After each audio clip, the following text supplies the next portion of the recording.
అందరికీ నమస్కారం. ఇటీవల షిర్డీ సాయిబాబా అనే అంశం లేదా వివాదం దానిలోకి ఏపీ దేవాదాయ ధర్మాదాయ శాఖ మంత్రి ఆనం రామనారాయణ రెడ్డి గారు కూడా వచ్చారు. ఒక ప్రెస్ మీట్లో టీటీడీ నిధులు, శ్రీవాణి నిధుల గురించి, వాటి వినియోగం గురించి చెప్తూ షిర్డీ సాయిబాబా మందిరాల విషయంలో క్లారిటీ ఇచ్చారు. ఎందుకు అంటే అక్కడ రిపోర్టర్ యాక్చువల్గా క్వశ్చన్ అడిగాడు అనమాట. షిర్డీ సాయిబాబా మందిరాలకి మీరు ఎందుకు డబ్బులు రిలీజ్ చేయట్లేదు అంటే, చూడండి, ఇక్కడ దేవాదాయ శాఖ పరిధిలో ఉన్నటువంటి ఆలయాలు వేరు, ఇండివిజువల్గా ఇండిపెండెంట్గా వ్యవహరిస్తున్నటువంటి మందిరాలు, మఠాలు, లేకపోతే ఇంకేవైతే ఉంటే అవి వేరు. వాటి మొత్తం హోల్ అండ్ సోల్ వ్యవస్థ వేరేగా ఉంటుంది. అది ట్రస్ట్ల ద్వారానో సొసైటీల ద్వారానో నడుస్తూ ఉంటుంది. దేవాదాయ శాఖ అండర్లోకి వచ్చేవి మనందరికీ తెలుసు ఏమిటో. చివరిలో నేను ఒక వ్యాలిడ్ పాయింట్ చెప్తాను, మీకు ఎలా అనిపించిందో నాకు చెప్పండి. అయితే ఇక్కడ వీరు ముందు రోజు చేసినటువంటి కామెంట్స్ ఏమిటి అంటే, ఈ ప్రశ్నకు ఈ షిర్డీ సాయిబాబాకి వేద ప్రమాణాలు లేవు, పురాణాది గ్రంథాల్లో అతనికి సంబంధించినటువంటి ఎలాంటి వర్ణనలు లేవు, అలాంటి ఒక సంప్రదాయం కూడా లేదు. ఆయన కొంతమందికి గురువు కావచ్చు, దైవం కావచ్చు, బట్ వాళ్ళందరూ కూడా ఇండివిజువల్గా నడుపుకుంటున్నారు, వాళ్ళకి అవసరమూ లేదు. ఇప్పుడు షిరిడీ సంస్థాన్ కానీ లేదా ఇక్కడున్న చాలా ఈ షిర్డీ సాయిబాబా మందిరాలు కానీ వేటికి అవే ఓనర్సు కలిగి ఉన్నారనమాట. అందుకని చెప్పేసి మేము ఇవ్వక్కర్లేదు అనేది ఒక పాయింట్. రెండోది, వేద ప్రమాణం లేనటువంటిది అని చాలామంది హర్షించారు. లక్షలాది మంది కితాబునిచ్చారు, అద్భుతంగా అదరగొట్టేశారండి, మీరు అసలు ఇంత నిర్మోహమాటంగా ఎలా మాట్లాడతారు అని చెప్పేసి ఆనం రామనారాయణ రెడ్డి గారిని పొగిడారు. కట్ చేస్తే మరుసటి రోజే నేను కూడా నా పూజా మందిరంలో ఉన్నటువంటి సాయిబాబాని పూజిస్తాను, ఆయన నా గురుస్థానీయుడు అని చెప్పి మాట్లాడారు. అండ్ నిన్న మొన్న చేసినటువంటి ఆ కామెంట్స్ ఏవైతే ఉన్నాయో వాటిని తప్పుడు కోణంలో ఆవిష్కరిస్తున్నారు. ఎవరైనా సాయిబాబా భక్తులు హర్ట్ అయి ఉంటే మన్నించండి అని క్షమాపణలు కూడా కోరారు. అరే డామిట్, కథ అడ్డం తిరిగింది అన్నట్లుగా కొంతమంది వాపోయారు. నేను అంటున్నది ఏంటంటే, ఈ పొలిటీషియన్స్ కానీ లేకపోతే స్వామీజీలు, కొంతమంది దొంగ బాబాలు, వీళ్ళు కాదు కదా సనాతన ధర్మాన్ని అడ్రస్ చేసేది.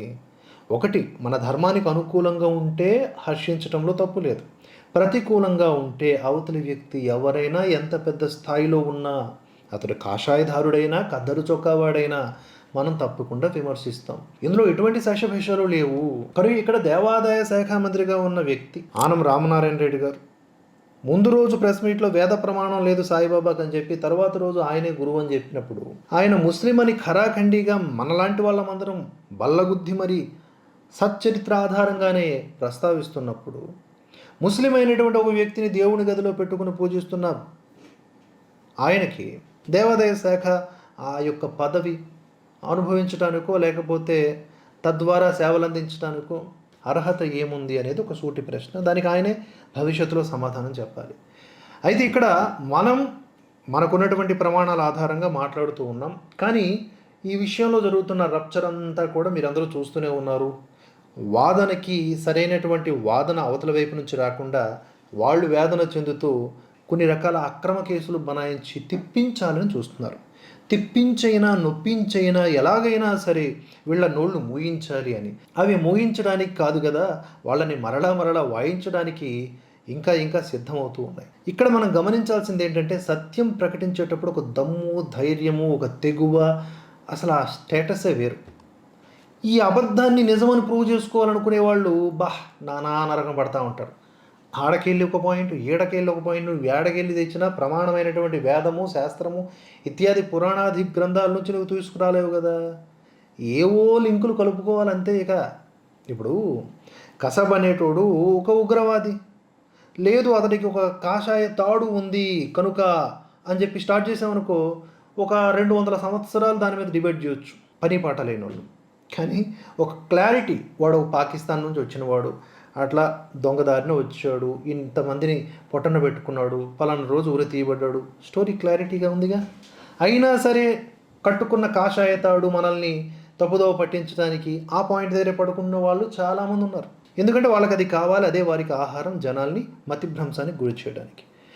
కనుక ఇక్కడ మనం ప్రమాణాల గురించి మాట్లాడితే అది కాకుండా వీళ్ళు లేనిపోని అనుమానాల్ని క్రియేట్ చేస్తూ ఇంకా ఏదో పబ్బం గడుపుకోవాలని చూస్తున్నారు. బట్ జనం ఎవరయ్యారు, వీఆర్ వెరీ హ్యాపీ. ఈ ఫైట్ కొనసాగుతూనే ఉంటుంది. అయితే coming to the main point ఏంటంటే, రమణానంద బాబా. ఈ రమణానంద బాబా గారు ఏం చేస్తున్నారు? ఇటీవల షిరిడీలో మామూలుగా కాదు, ఒక పెద్ద మీటింగ్సే పెట్టారు. సిఈఓ గారు కూడా హాజరయ్యారు. సిఈఓ గారు ఎవరు, షిరిడి సంస్థాన్ సిఈఓ గారు. వారు ఏకంగా వార్నింగ్లు ఇచ్చారు మాకు, ఇండైరెక్ట్గా, డైరెక్ట్గానే. ఏమని? సుప్రీంకోర్టు దాకా అయినా లాగుతామని. భగవంతుడి దయ ఉంటే ఏదన్నా జరుగుతుంది. ఏది జరిగినా ఆయన లీలే.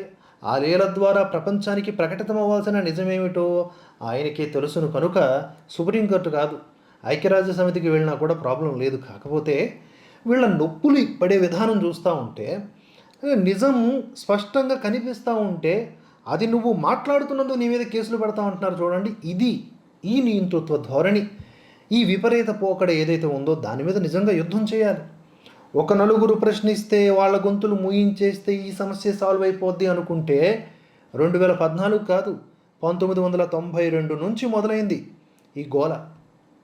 ఎవరితను, ఏంటి ప్రచారము అని చెప్పి అనుమానించిన వాళ్ళు, ప్రశ్నించిన వాళ్ళు కోకొల్లలు ఉన్నారు. శంకర పీఠాలకు సంబంధించి 4 పీఠాధీశులు కూడా సాయిబాబా విషయంలో స్పష్టమైన వైఖరిని కనబరిచారు. అతడు ఒక ముస్లిం ఫకీర్ అని, అతన్ని హిందూ దేవీ దేవతలతో కలపవద్దు అని చెప్పిన సందర్భాలు అనేకం ఉన్నాయి. ఆయా వీడియోలు కూడా ఉన్నాయి అవైలబుల్గా, మీకు ప్లే చేస్తాను ఇంకొక సందర్భంలో. అయినా కూడా చెప్పాను కదా, సనాతన ధర్మంలో ఎవరిది రాజ్యము అంటే దొంగ బాబాలదే రాజ్యం. ఈ దొంగ బాబాల గురించి నేను ఒక మాటలో ఏం చెప్పగలను చెప్పండి. సనాతన ధర్మంలో సన్నాసులు అనే సిరీస్ చూస్తే మీకు క్లారిటీగా అర్థమైపోద్ది మన భరతవర్షం నుంచి. వారు చెప్పిందే వేదం అంట, వేదము కాదు మేము చెప్పిందే వేదం. సిద్ధ గురువులు ఏం చెప్తే అదే వేదం అంటాడు మన రమణానంద. కాదన్నాం అనుకోండి, 1వ ఎఫ్ఐఆర్, 2వ ఎఫ్ఐఆర్, 3వ ఎఫ్ఐఆర్, ఇలా 4-5 ఎఫ్ఐఆర్లు తయారు చేసి అరెస్టులు. ఎన్ని చేసినా కూడా అది వరస్ట్ పెర్ఫార్మెన్సే. మేము ఆగాం, నిజం అన్నది ప్రకటించటం ఆపం. ఇది మా డ్యూటీ గివెన్ బై పరమాత్మ. ఓకేనా? ఒక్క సాయిబాబానే కాదండి, ఎన్నో రకాల బాబాలు, నిమ్మకాయల బాబా, ఆడవాడు మహర్గాయాల బాబా, బుల్లి బాబా, లిల్లీ బాబా, నాథ్ బాబా, నింజా బాబా, వీళ్ళందరూ బాబాలదే రాజ్యం. సనాతన ధర్మంలో వీళ్ళు రాజ్యాలను వెళ్తూ ఉన్నారు కానీ సనాతన ధర్మాన్ని పాటించడం లేదు, దాన్ని చెప్పడం లేదు. వ్యాసుడు, శంకరుడు వీళ్లను పట్టుకుని ఉన్నవాడే నిజమైన హిందువు.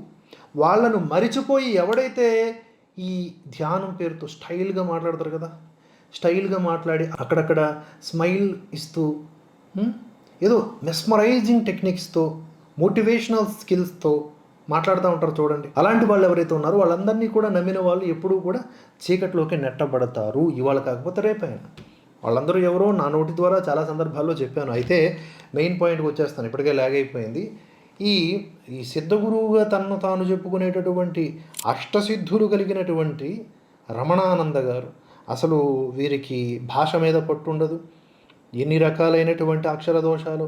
ఎందుకురా నాయన అక్షర దోషాలు అంటే, నాకు వేరే దాని మీద ధ్యాస ఉంటుంది కాబట్టి ఇక్కడ ఇది పోతుందంటే, మరి సిద్ధులు ఉన్న వాళ్ళకి మల్టీ టాస్కింగ్ క్యాపబిలిటీ కూడా ఉండాలి.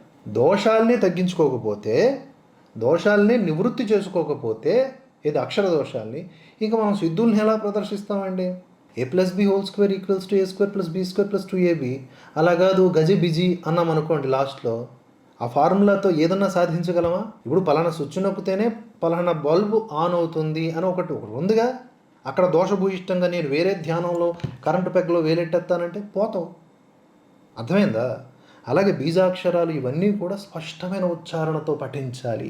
అలా కాకుండా నా ఇష్టం వచ్చినట్లు పఠిస్తా, సిద్ధగురువు ఏదైనా చేయొచ్చు అంటే, సిద్ధగురువు మామూలుగా మనుషులకి నవరంధ్రాల నుంచి జరిగేటటువంటి పనులు ఏవైతే ఉంటాయో, ఇంకా ఈ సిద్ధగురువులు అనుకునేటోళ్ళు ఏం చేయాలంటే ఆ నవరంధ్రాల నుంచి రివర్స్లో చేసుకోవాలి. అన్నీ కూడా అంటే వెరైటీ కదా, తాము ఏమి చేసినా సెపరేటు. నేను చెప్పేది ఏంటి, ఎందుకు ఈ మాటలు అంటున్నాను అంటే, ఈయన గురించి ఎంత చెప్పుకున్నా తక్కువే. ఒక వీడియో చూపిస్తాను చూడండి, ఎలాంటి పిలుపునిస్తున్నాడు ఈయన. బ్రహ్మాండ నాయకుడు, అండకోటి బ్రహ్మాండ నాయకుడు తెలుసుకో. ఆది శంకరాచార్యులు అంటే కేవలం శాస్త్ర పరిజ్ఞానం కలిగినటువంటి ఒక జ్ఞాని, అతను అంతే, దట్స్ ఆల్. పుస్తక జ్ఞాని ఎక్కడ, పరమేశ్వరుడు ఎక్కడయ్యా? చూశారా? తప్పు ఎవరిది? నాది తప్పు. బాబా పక్కన కూర్చోబెట్టడం నాది తప్పు. అందుకే నేనేం చేశాను, ఆ విగ్రహాన్ని పంపించేశాను. ఎప్పుడైతే ఆది శంకరాచార్యుల యొక్క నిజ కథనం ఏమిటో, తత్వం ఏమిటో, ఆయన వ్యవహారం ఏమిటో, వివేకానంద స్వామి చెప్పినటువంటి వాంగ్మూలం ఏమిటో ఇవన్నీ విన్నాను. నేనేం చేశాను, బాబు ఈ విగ్రహం పట్టుకెళ్ళిపోండి అన్నాను. ఎవరో సాగు వచ్చాడు, నాకు ఏమిటి స్వామి పట్టుకెళ్ళిపో బాబు అన్నాను. చూసారా, సత్యము తెలియనంత వరకే నువ్వు ఏదైనా చేస్తే అది తప్పు కాదు. సత్యం తెలిసిన తర్వాత ఆ తప్పు నువ్వు చేయకూడదు. కాబట్టి తెలుసుకోండి, మీరు మీ మీ గృహాల్లో ఉన్న సాయిబాబా ఫోటో తప్ప, మీ సిద్ధగురు ఫోటో తప్ప, ఇంకా ఏ పండితుల ఫోటోలు, ఏ స్వాముల ఫోటోలు, పీఠాదుల ఫోటోలు అన్నీ తీసి బయటపడేసేయండి. ఏముంచకండి. ఇంకా ఎందుకు తెలిసిన, గురు నింద చేసే వాళ్ళ యొక్క ఫోటోలు పెట్టుకుంటే మీకు అనర్థాలు జరుగుతాయి. ముందే చెప్తున్నాను, అనర్థాలు జరుగుతాయి. Remove that photos and statues అన్ని తీసి బయటపడండి. అక్కడ కూడా అక్షర దోషమే. రిమూవ్ దట్ అంట, రిమూవ్ దట్ స్టాచ్యూస్ అండ్ ఏంటవి ఫొటోస్ అంట. అట్లీస్ట్ రిమూవ్ దోస్ అని అనాలని కూడా తెలియదు గురువుగారికి. సరే, ఇక్కడ నేను అనేది ఏంటంటే, ఈయన ఎలాంటి పిలుపునిచ్చాడండి? ఆది శంకరాచార్యులు వారిని తక్కువ చేస్తూ, హేళన చేస్తూ, వారి విగ్రహాలు కానీ ఫోటోలు కానీ ఉండకూడదు, సనాతన వైదిక పరంపరకు సంబంధించినటువంటి దేవతా చిహ్నాలు కూడా ఉండకూడదు అనేలాగా పిలుపునిస్తే, ఇతడికి సంబంధించిన గొర్రెల మంద చప్పట్లు కొడుతున్నారంటే ఏ విధమైనటువంటి మోటివేషన్ చేస్తున్నాడో చూడండి. ఈయన ఒక సెట్ ఆఫ్ పీపుల్ మైండ్ని డైవర్ట్ చేసి తన కోసమే బతికేలాగా చేసేసుకుంటున్నటువంటి ఇలాంటి బాబాలు ఈ భూమి మీద అడుగడుగున కనిపిస్తున్నారు. నాట్ ఓన్లీ రమణానంద, బోలెడు మంది ఉన్నారు. పెట్టుడు పేర్లతో, కట్టుడు ఆశ్రమాలతో మస్తు మస్తు సంపాదిస్తారు. కేవలం వాళ్ళకు ఉన్నటువంటి ఒకే ఒక్క లక్ష్యం ఏమిటంటే, కొంతమందికి తీట, నలుగురితో మొక్కించుకోవాలి లేదా నొక్కించుకోవాలని చెప్పి, మరి కొంతమందికి డబ్బులు వేయించుకోవాలి, ఎలాగైనా సరే కోట్లు గడించాలి. ఈ దైవాల మీద నమ్మకాలు ఉండవండి. అవన్నీ కూడా కేవలం నటనా కౌశలానికి సంబంధించిన విషయాలే. తద్వారా జనాల్ని ఎర్రయంగలప్పలం చేయడం. ఇప్పుడు నేను ఏదన్నా ఒక సిద్ధాంతాన్ని మీకు చెబుతున్నానంటే, ఒక సైంటిఫిక్ ఎక్స్పెరిమెంట్ని నేను మీకు చెప్తున్నానంటే, తద్వారా మీరు నాలెడ్జ్ని గ్రహించి ఆ ఎక్స్పెరిమెంట్ మీరు చేయాలి, లేదా దాన్ని ఇంకా బాగా చేసి ఒక కొత్త పరికరాన్నో లేకపోతే ఇంకో ప్రయోగాన్నో మీరు కనిపెట్టగలగాలి. అంటే ఇక్కడ అభివృద్ధి అనేది ఉండాలి. అంతేగాని నేను ఏదైతే చెప్తున్నానో, నేను చెప్పింది వదిలేసేయండి, నేను చెప్తున్నా కాబట్టి నేను గొప్ప కాబట్టి నా ఫోటో పెట్టుకోండి మీరు, అప్పుడు మీరు ఆటోమేటిక్గా సైంటిస్టులు అయిపోతారంటే అర్థం ఉంటుందా? మీకు నా లాజిక్ అర్థమైంది? ఇక్కడ ధర్మ సంబంధమైన విషయాలు ఏదన్నా చెబుతూ ఆ ధర్మానికి దగ్గర చేయాలి, ఆ విశిష్టమైన గురువులకు దగ్గర చేయాలి. కానీ వాళ్ళని నిందిస్తూ నేనే ఉంటాను మీ ఇళ్లల్లో ఫోటోల రూపంలో, ఇంకెవరు ఉండకూడదు, పారేయండి, నేను కూడా శంకరాచార్యుల విగ్రహాన్ని తీసివేయించాను అని చెప్పినటువంటి ఇలాంటి బాబాలు ఉన్నారే, ఇలాంటి రమణానంద బాబాలు ఉన్నారే, వీళ్ళు ప్రమాదంగా సనాతన ధర్మానికి సంబంధీకులు ఎలా అవుతారండి? వీళ్ళు ఇంత ద్వేషాన్ని నూరిపోస్తూ తాను ఎదగడానికి నిజమైనటువంటి గురువుల్ని కూడా తక్కువ చేసి మాట్లాడుతూ ఉన్నాడు. పుస్తక జ్ఞాని అంట శంకరాచార్యుల వారు. వారిచ్చినటువంటి శ్లోకాలు, స్తోత్రాలే చదువుకుంటున్నటువంటి ఈ మహానుభావుడు లేదా ఇతడి బ్యాచ్ అతన్ని పుస్తక జ్ఞాని అంటున్నారు అంటే, సరే జ్ఞాని అనే పదానికి అర్థం తెలుసా ఈ మహానుభావుడికి? ఎలాంటి సమాజంలో ఉన్నాము? ఇన్ ద నేమ్ ఆఫ్ భక్తి వీళ్ళంతా ఏం చేస్తున్నారు? షిర్డీ సాయిబాబా ఒక్కటే కాదు నేను ప్రస్తావిస్తున్నటువంటి అంశము. ఇన్ ద నేమ్ ఆఫ్ బాబాలు, స్వామీజీలు, కాషాయ ధారణలు లేదా ఇతరత్ర వ్యాపారాలు ఎంత దారుణమైనటువంటి వ్యవస్థల్ని తయారు చేస్తున్నారంటే, మనుషుల్ని గొర్రెల్ని చేసి పడేస్తున్నారు. క్రిస్టియన్లనేమో పాస్టర్లు తినేస్తున్నారు, ముస్లింలనేమో ముల్లాలు తినేస్తున్నారు, హిందువులనేమో దొంగ బాబాలు తినేస్తున్నారు. మీరు తేరుకోకపోతే మంచి ఈ భూగ్రహాన్ని మనము కోల్పోతున్నట్లే. ఇక్కడ మనం ఎలాగైతే బ్రతకాలనుకుంటున్నామో, ఎంత స్వతంత్రంగా బ్రతకమని మనకు పరమాత్మ చెప్పాడో దాన్ని మనం కోల్పోతున్నట్లే. భవిష్యత్తు తరాన్ని అంధకారంలోకి నెట్టేస్తున్నట్లే. కృష్ణ పరమాత్మ చెప్పాడు కదండి, మీరు చేయాల్సిన కర్మలను చేయండి, ఫలితం నా మీద పెట్టండి అని. కర్మల్ని చేయండి అని చెప్పాడు, పని చేయండి. ఈ బాబాలు ఏం చేస్తున్నారండి? ధ్యానం పేరుతో కూర్చుంటే మీకు చక్రాలు యాక్టివేట్ అయిపోతాయి, కింద ఏదో తిరిగిపోద్ది, పైన ఏదో కదిలిపోద్ది అని చెప్పి భ్రమలకు గురి చేసి అదేదో అనుభూతుల్లాగా మాట్లాడిస్తే, మనం కళ్ళు మూసుకున్నప్పుడు 4-5 రకాల స్ప్రేలు, అదే సెంట్ రావడం, వాసన రావడానికి, తద్వారా ఆ అనుభూతి ఇంకా ఏదో పొందుతున్నామనే భావన, ఇదంతా ట్రాష్. వీటి నుంచి తేరుకోండి. మేం పోరాడడానికి సిద్ధం. సనాతన ధర్మంలో సన్నాసుల్ని, సనాతన ధర్మంలో కాలుష్యాల్ని, కలుషితాల్ని ఎరాడికేట్ చేసే దిశగా, సనాతన ధర్మాన్ని ఎరాడికేట్ చేయాలని లక్ష్యాలు కలిగి ఉన్న వారి మీద పోరాడే దిశగా మేము పనిచేయడానికి సిద్ధం. మీరు కూడా మాతో చేతులు కలిపి ముందుకు సాగండి. ఇటువంటి వీడియోల్ని ఇంటిలో 10 చూడండి. చూసి మీలో మీరు ఒక అంచనా వేసుకోండి, విశ్లేషణ చేసుకోండి. పిల్లల్ని కూడా తదనుగుణంగా తీర్చిదిద్దండి. వాళ్ళని కేవలం యంత్రాలుగా కాదు, వాళ్ళని ఋషులు, మునులు వాళ్ళ గురించి చెప్పండి. ఆ దిశగా ఆ స్థాయి పరిశోధకులుగా మార్చండి.